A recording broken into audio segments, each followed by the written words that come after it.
అంతర్వేది దేవస్థానం, అంతర్వేది కర, పల్లిపాలెం, గొంది గ్రామాల్లో నీటి ఎద్దడితో త్రాగే నీరు కూడా కనీసం లేక కటకటలాడిపోతున్నటువంటి ఆ ప్రాంతాలని జగన్మోహన్ రెడ్డి గారు ఆనాటి ముఖ్యమంత్రిగా ఆయన ఈ రాష్ట్రానికి పనిచేసిన సమయంలో ఈ ప్రాంతాల యొక్క త్రాగునీటి సమస్యను తెలుసుకున్నటువంటి జగన్మోహన్ రెడ్డి గారు ఆ రోజు సుమారు 18 కోట్ల రూపాయలు హుటాహుటిన మంజూరు చేయడమే కాకుండా యుద్ధ ప్రాతిపదికన ఆ కార్యక్రమాలన్నీ పూర్తి చేయడానికి ఆయన అన్ని చర్యలు ఆ రకమైనటువంటి అధికార యంత్రాంగాన్ని నియమించుకుని ఆ ప్రాంత ప్రజల్లో దార్తిని తీర్చినటువంటి మహానుభావుడు జగన్మోహన్ రెడ్డి గారిని ప్రజలందరికీ తెలుసు. ముఖ్యంగా సకినేటిపల్లి మండలంలో ఉన్నటువంటి, ముఖ్యంగా నేను చెప్పినటువంటి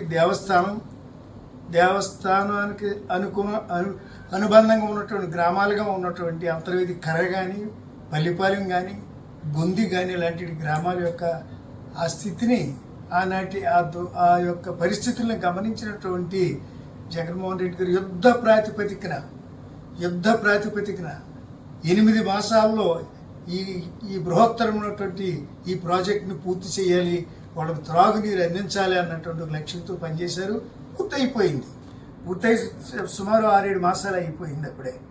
కానీ అంతవరకు ఆ ప్రాజెక్ట్ని ప్రారంభించడానికి ఏ నాయకుడు ముందుకు రాకపోవడంతో వేళ అంతర్వేది దేవస్థానం యొక్క ఉత్సవాలు జరుగుతున్నటువంటి ఈ సందర్భాల్లో అడావుడు చేస్తూ ఉన్నారు ఈ కూటమి ప్రభుత్వం వారు.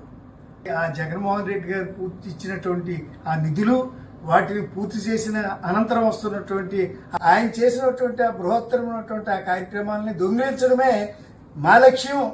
మేము ₹1 గ్రాంట్ ఇవ్వకపోయినా, ఒక పని చేయకపోయినా, ఈనాటి ఉన్నటువంటి సమస్యల్ని మేము పరిష్కరించడానికి ముందుకు వెళ్ళకపోయినా, ఆనాడు జగన్మోహన్ రెడ్డి ఇచ్చినటువంటి ఆ నిధులతో పూర్తయినటువంటి ఆ పనులకి మరలా సున్నం, రంగు ఇవన్నీ వేసి రంగుఆరు బట్టలు చేసి ఓపెన్ చేయడమే ఉన్నటువంటి ఈ యుగంలో, ఈ రోజుల్లో ఈ కూటమి ప్రభుత్వం చేస్తున్నటువంటి పెద్ద దగా కార్యక్రమం అన్నటువంటి మాట నేను మనవి చేస్తున్నాను. అంచేత మేము ఈ ప్రభుత్వానికి తెలియజేసేది ఏంటంటే, లేకపోతే ఈ ప్రభుత్వాన్ని డిమాండ్ చేస్తున్నది ఏంటంటే, మీరివ్వండి గ్రాంట్లు.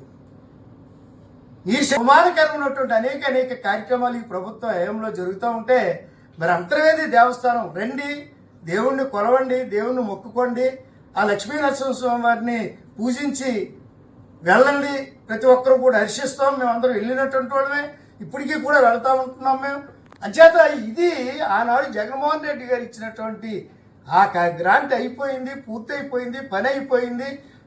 ఆ ప్రాంత ప్రజలందరూ అక్కడ నీళ్లు, ఆనాటి ఆ మహానుభావుడు ఇచ్చినటువంటి ఆ త్రాగునీరుని అందరూ సద్వినియోగం చేసుకుంటున్నారు. ఇప్పుడు తగిన అమ్మని ఆనాటి ఆయన చేసినటువంటి ఆ గౌరవప్రదమైన ఆ కార్యక్రమాన్ని మీరు టేక్ ఓవర్ చేసుకుని ఇప్పుడు మేము కొబ్బరిగా కొడతాం, మేము దీన్ని ప్రారంభిస్తున్నామని చేయడం అనేది ఇది చాలా హాస్యాస్పదం, ఇది అవమానకరమైనటువంటి కార్యక్రమం అని ఈ సందర్భంగా కూటమి ప్రభుత్వానికి చేస్తున్నారు.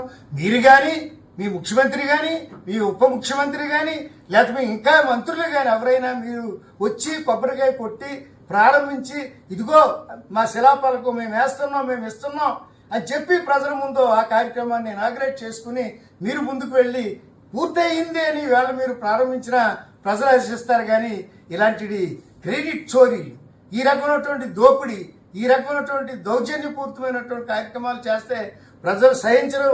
ఇప్పటికే ఇది 18 కోట్ల రూపాయలతో అక్కడ శంకుస్థాపన రాయి ఇంకా ఉంది. అక్కడ యథావిధిగా సుమారు 8 మాసాల ప్రాంతం వేళ చూస్తూ ఉంటుంటే ఎక్కడ కేశవదాస్పాలెం, అంతర్వేది కర, దేవస్థానం, పల్లిపాలెం, గొంది ఆ ప్రాంతాల యొక్క అభివృద్ధిని చూస్తున్నప్పుడు జగన్మోహన్ రెడ్డి గారి యొక్క స్వరూపం, ఆయన యొక్క ఆనాటి ఆ కార్యక్రమం ఇవాళ ప్రజలందరూ కళ్ళారా చెప్పుకుంటున్నటువంటి పరిస్థితులకి తదనుగుణంగా ఇవాళ నేను ప్రెస్ ముందుకు వచ్చి ఈ విషయాలు మీకు మనవి చేస్తున్నాను. దయచేసి అట్టహాసాలకి మీరు చేయనటువంటి కార్యక్రమాల జోలికి మీరు పోయి ఏదో ఆ కొత్త రంగులు వేసి లేదా కొత్త తోరణాలతోటో కొత్త హంగులతోటో మీరు ఈ కార్యక్రమం మాదని చెప్పుకుంటుంటే ప్రజలు నవ్వుకుంటున్నారు అన్నటువంటి మాట ఈ సందర్భంగా మీ దృష్టికి తీసుకొస్తున్నానని మీకు తెలియజేస్తాను.